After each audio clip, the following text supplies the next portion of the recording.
እንደምን አለህ? ጎርጎራ ቤተሰቦችንም ሰላም ናችሁ ወይ? እንግዲህ ለዛሬው ውይይት እንኳን አበቃን።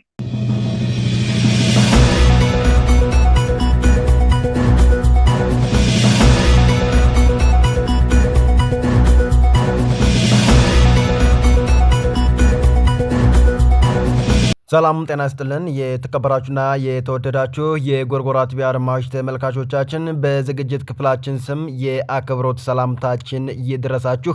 በእውነትና ለእውነት የሆነውና የነጻነት ብሎም የፍትህ ነጋሪት ብለን በምንጠራው ጎርጎራ ቲቪ በወቅታዊ ጉዳይ ዙሪያ የተዘጋጀው የውይይት መርሃ ግብር ወደ እናንተ የሚደርስበት ሰዓት ላይ እንገኛለን።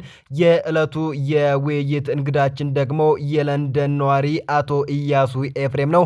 አቶ ኢያሱ ኤፍሬም በተለያዩ ማህበራዊ ፖለቲካዊ ጉዳዮች ዙሪያ ሙያዊ ትንታኔ በማቅረብ በአደባባይ አገዛዙን በመሞገት ላይ ከሚገኙት ምሁራን መካከል አንዱ ሲሆን በተለያዩ ርዕሰ ጉዳዮች ዙሪያ በሚጽፋቸው በሳልና ሳይንሳዊ አርቲክሎች እናውቀዋለን። ከዚህ ባሻገር በመረጃ ቲቪ በኩል ቀርቦ በትግሉ ዙሪያ ሙያዊ አስተያየትና ሀሳብ ሲዘነዝር እንደነበረም ግልጽ ነው። አቶ ኢያሱ እያደረገ ላለው አስተዋጽኦ ጎርጎራ ቲቪ አመስጋኝ ነው። በአድማጭ ተመልካቾቻችን ስም አሁንም እጅግ አድርገን እናመሰግናለን። ያው አብዛኞቻችሁ እንደምታውቁት አቶ ኢያሱን እኛም ከዚህ ቀደም በተለያየ ጊዜ የጎርጎራ እንግዳ አድርገነው አብረን የተወያየንባቸው አጋጣሚዎችም ነበሩ።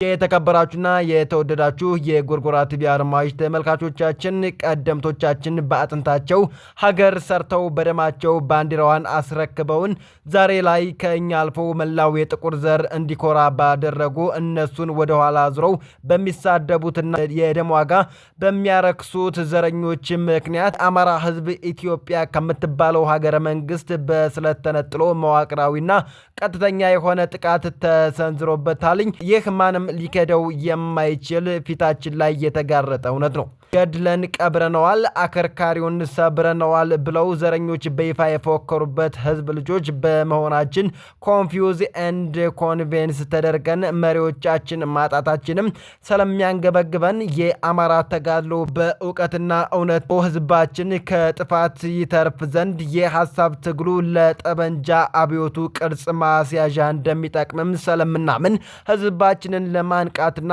የሀሳብ ጥራት ላይ ለመስራት በሚል ትውልዱን ከአደናጋሪዎች ለመታደግ ጎርጎራ ቲቪ በአዲስ መልኩ ስራ እንዲጀምር አድርገናል። ይህን አዲሱን ቻናላችን በማስተዋወቅ ከጎናችን እንደምትሆኑና የመረጃ ስርጭታችን እንደምታሳልጡልን ባለ ሙሉ ተስፋ ነን። ጎርጎራ ቲቪ የህልውና አደጋ የገጠመውን የአማራ ህዝብ የነፍስ አድን ተጋድሎ በሀሳብ ለማገዝና የፋሽስቱ አብይ አህመድ ፕሮፓጋንዳን ለማክሸፍ በሚዲያው ዘርፍ አማራዊ ግዳጃቸውን ለመወጣት የወሰኑ የህዝብ ልጆች የመሰረቱትና የሚሰሩበት ሚዲያ መሆኑን በዚሁ አጋጣሚ ለማሳወቅ እንሻለን። ከዚህ በመቀጠል አቶ ኢያሱ ጋር አብሮነት ኢትዮጵያ የበይነ መረብ ተቃውሞ ትዕይንት ዙሪያ ውይይት የምናደርግ ይሆናል። ተከታተሉን።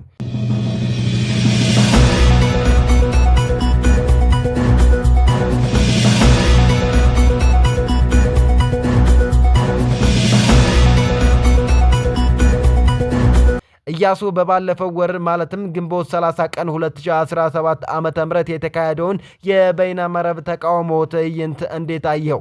እስኪ በዚህ ዙሪያ ያንተን ግምገማ ውጤት አካፍለን። በጣም አድርጌ አመሰግናለሁኝ። በእርግጥ ከወንድሞቼ የተለየ እውቀት የለኝም። ሁላችንም የምናውቀውን ነገር ነው። ኢያሱ ኤፍሬም እባላለሁ። ነዋሪነቴ በእንግሊዝ ለንደን ከተማ ነው።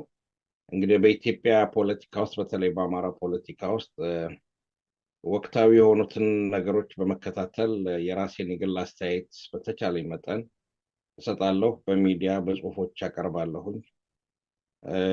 በአብዛኛው ልሰጣቸው የሚችለው ሀሳቦች በተቻለ መጠን ገንቢና ትግሉን ሊያጠናክሩ ይችላሉ የሚል እምነት አለኝ።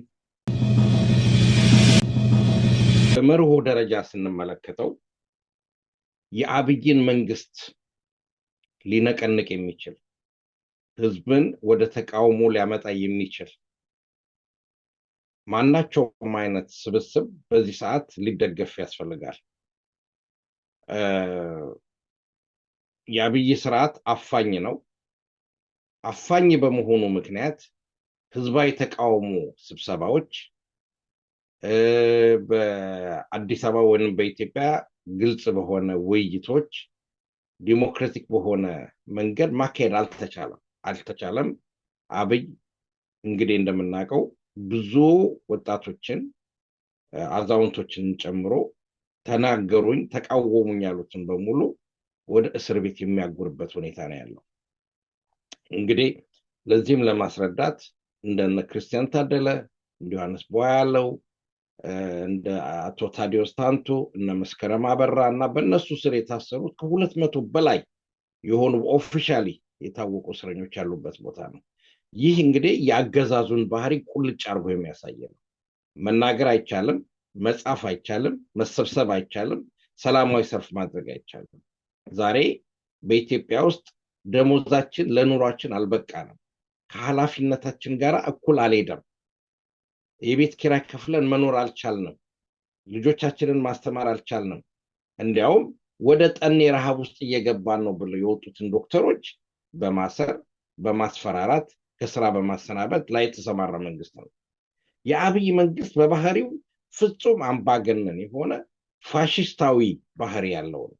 እንግዲህ ከዚህ ቀደም ትንሽ የተጫወትን መሰለኝ ሰዎች ፋሽስታዊ ስንል ምን ማለት ነው ስንል ወደፊት እንመጣበታለን።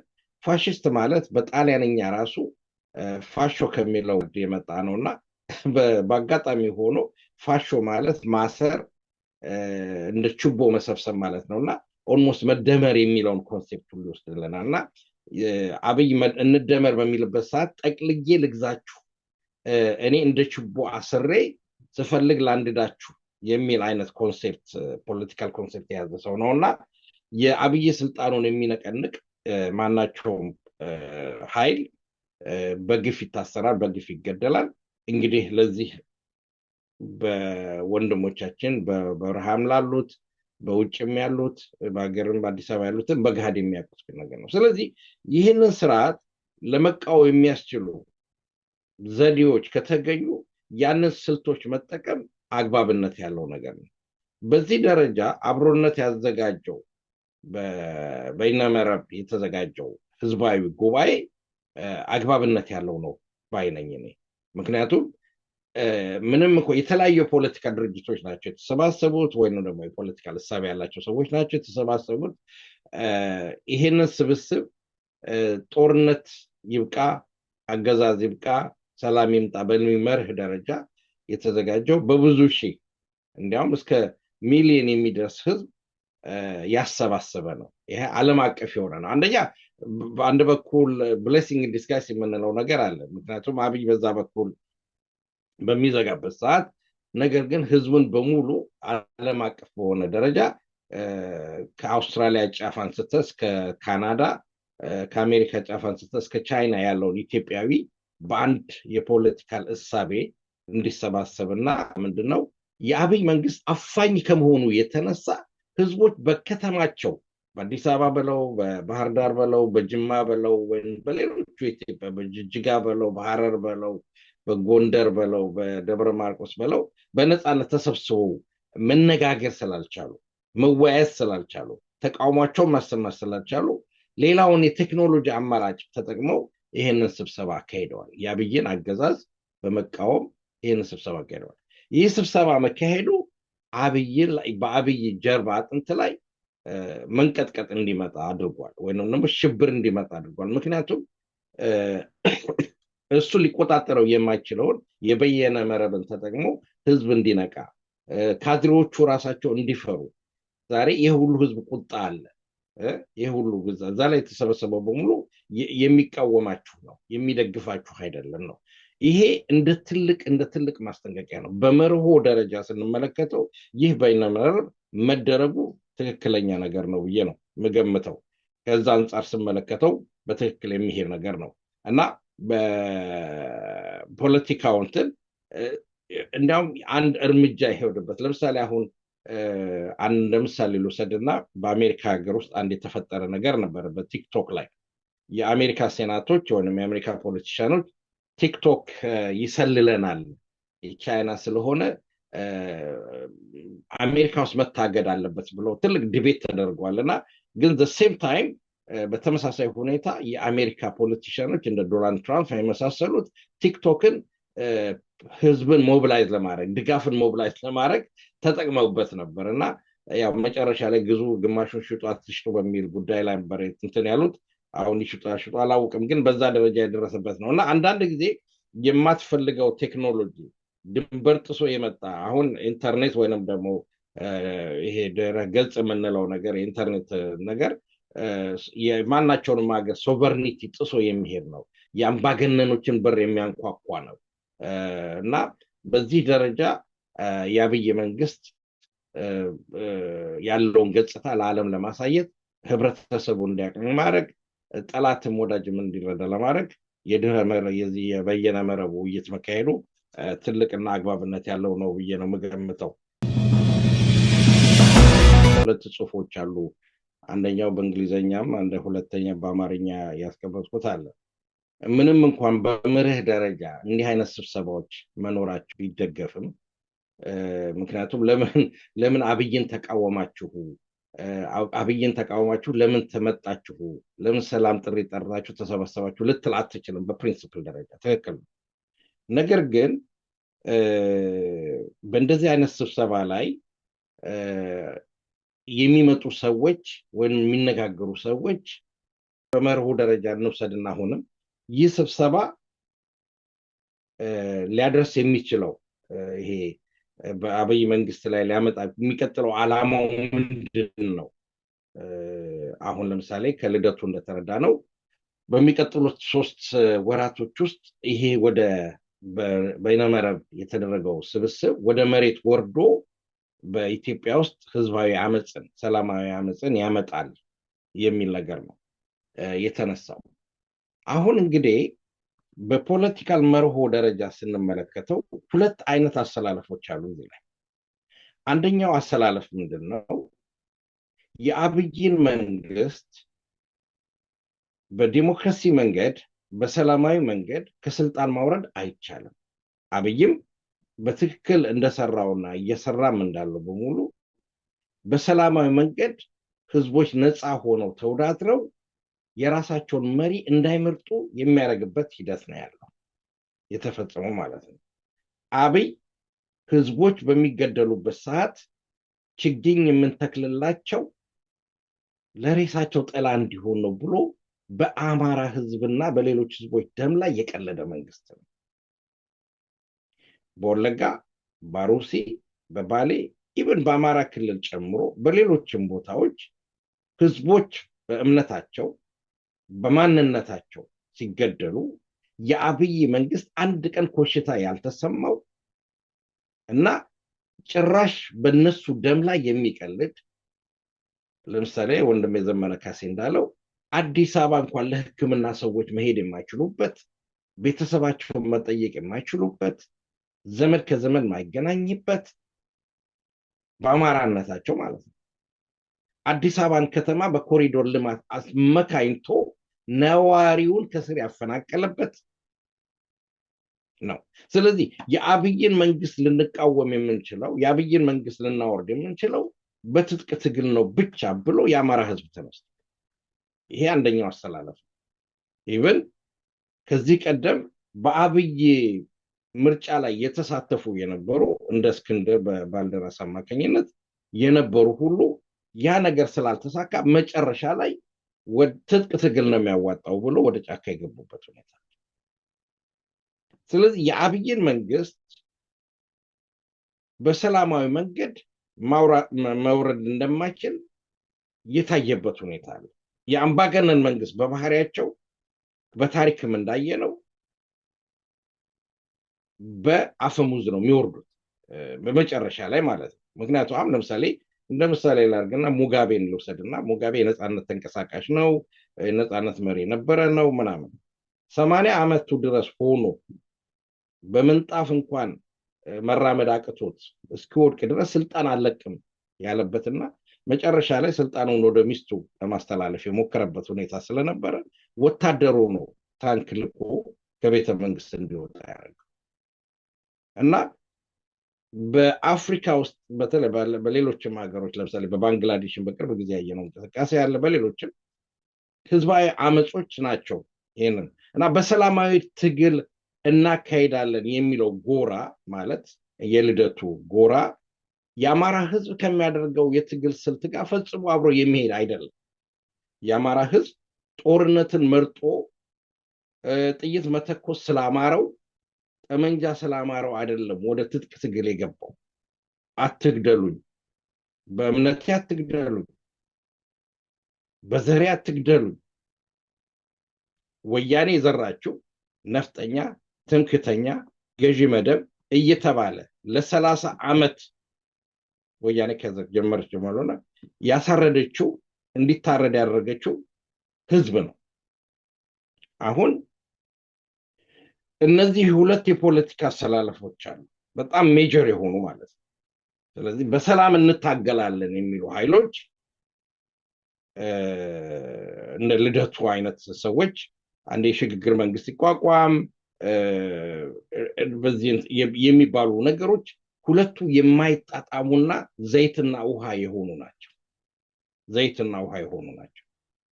ስለዚህ ዘመነ ካሴ የሚመራው የፖለቲካ ክንፍ የአማራ ህዝብ መብቱን ሊያስከብር የሚችለው በነፍጡና በደሙ ባጥንቱ ብቻ ነው ብሎ የሚያምነው ወገን ነው። ይሄ ደግሞ አግባብነት ያለው ሂስቶሪካል አመጣጡን አይተናል። አግባብነት ያለው ዛሬ በአማራ ህዝብ ላይ በድሮን፣ በታንክ፣ በእግረኛ፣ በስለላ ድርጅቶች የማይደርስበት ሰቆቃ የለም። ስለዚህ ይህ በሰላማዊ መንገድ እታገላለሁ የሚል ድርጅት ጋራ ትልቁን መርሆ ይዘህ መቅረቡ ሊጣጣም የሚችል ሂደት አይደለም። በመርሆ ደረጃ ድንገት በፕሪንሲፕል ደረጃ በመርሆ ደረጃ ኦኬ በስ እንዲህ አይነት ስብሰባዎች መካሄዳቸው ጥሩ ነው ልንል እንችላለን። እንደ በጎጃም አካባቢ እንዳለው ትልቅ የፋኖ አመራር ዘመነ ካሴ ወይንም ሌሎች አመራሮች በዚህ ጉባኤ ላይ ለመገኘት የነበረባቸው በተወካዮቻቸው አማካኝነት የሚል እምነት አለ። ምክንያቱም ከፖለቲካው አንፃር እነዚህ ሰዎች ሊጠቀሙበት የፈለጉትን አጀንዳ በሁለት መንገድ መምታት መቻል ነበረብን። አንደኛው ኦኬ ይሄን ነገር ስላላችሁ በፕሪንሲፕል ደረጃ የምናየው ጉዳይ ነው፣ አብይን ለመጣል የሚደረግ ትግል ላይ እንተባበራለን። ነገር ግን በትልቅ የኃላፊነት ደረጃ ያሉ ሰዎች መገኘቱ ሁኔታ ኔጌቲቭ ኢምፕሊኬሽን አለው። ምክንያቱም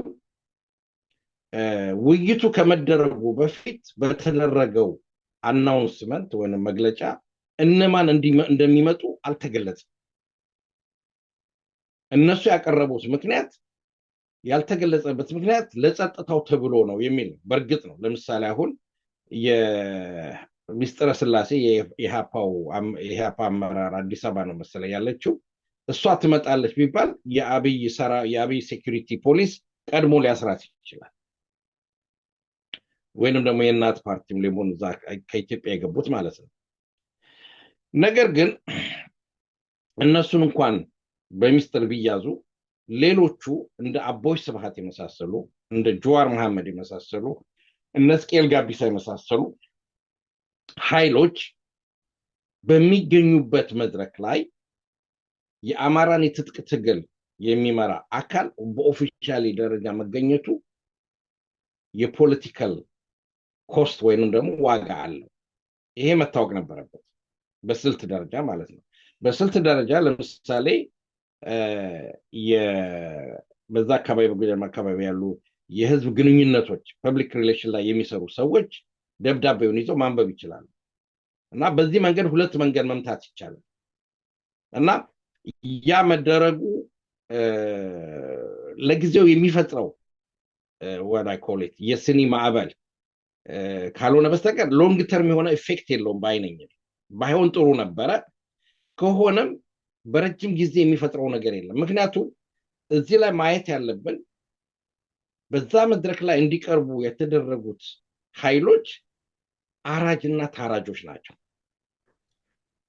አቦይ ስብሃት በ16 ዓመቱ የትግራይ ትግል ውስጥ በ27 ዓመቱ የአገዛዝ ውስጥ ከዛም አልፎ አብይ ከመጣ በኋላ በ8 ዓመቱ አካባቢ ስንደማምረው በእነዚህ ሁሉ ዘመናቶች ውስጥ ጸረ አማራ የሆነ አቋም ያለው ለአማራ ህዝብ መከራና ሰቆቃ ትልቁ ሮድማፕ ሰሪ አቦይ ስብሃት ነው።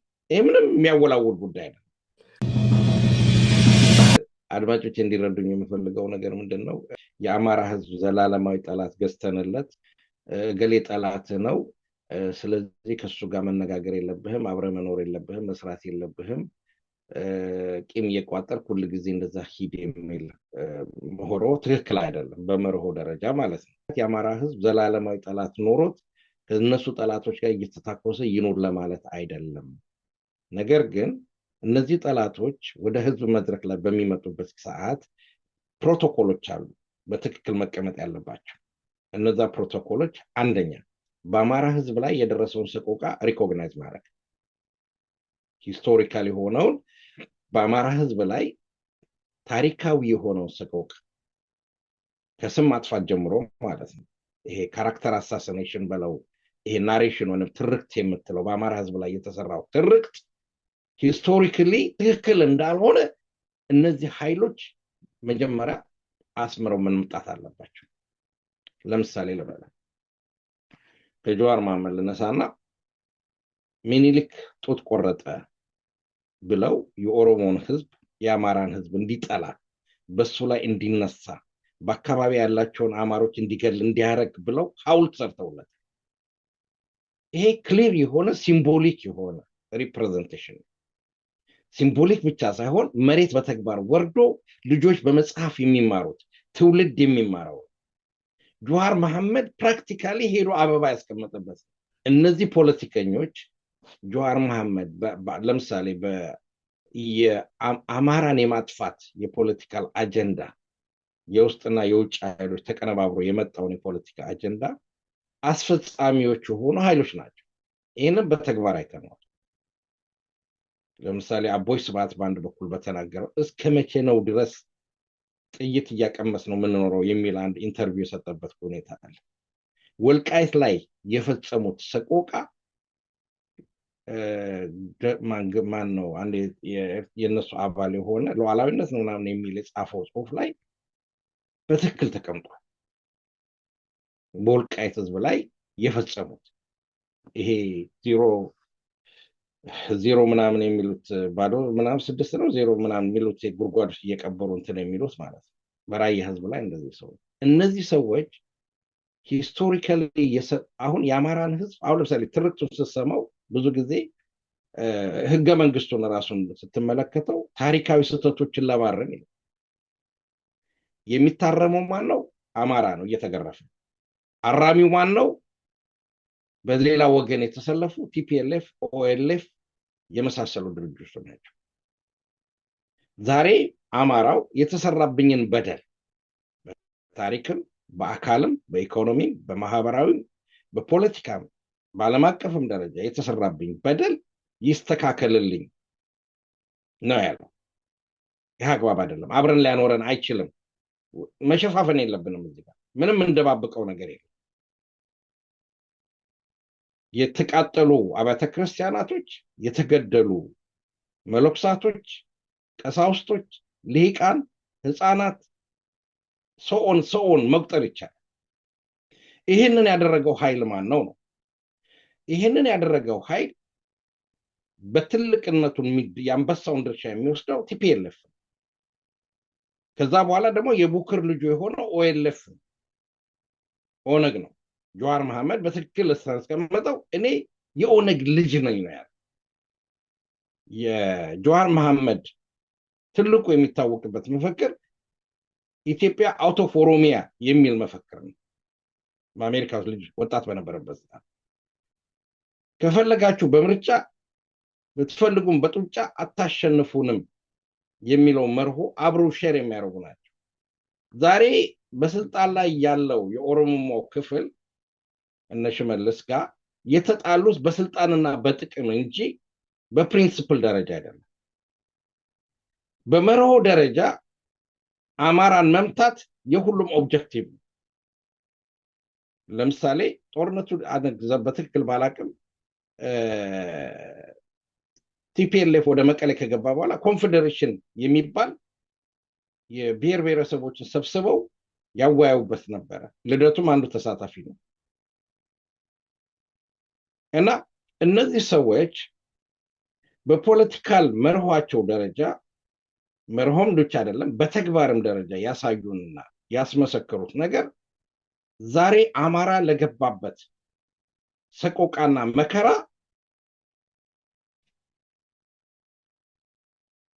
ጽንሰ ሐሳቡ ነዳፊዎች፣ ጽንሰ ሐሳቡን በተግባር የሚያውሉ ገዳዮች እና አስገዳዮች ናቸው።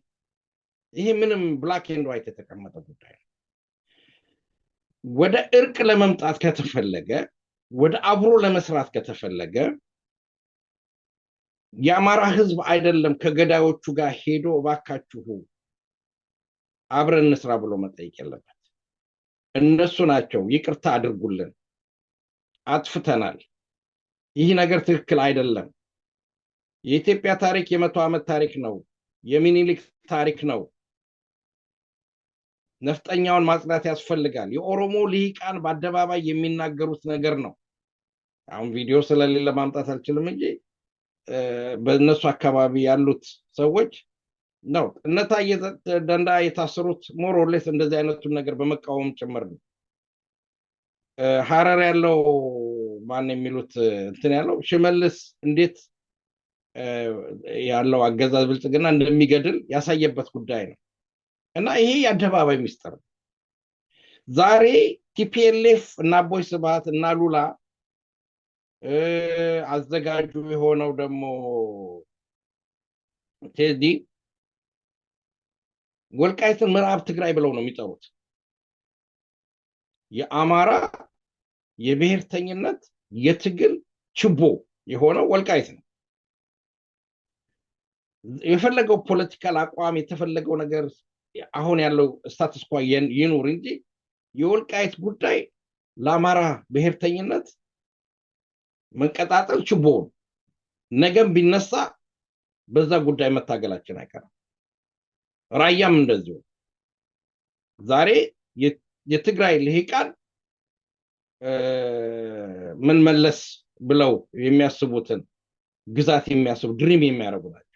ያንን ፈንዳሜንታል የሆነ የፖለቲካል መስመር እስካለወጡ ድረስ የፈለከውን እርቅ ብታረግ፣ የፈለከውን ውይይት ብታረግ እኔ እንዳልኩት በሬ ካራጁ የመዋል ያህል ነው።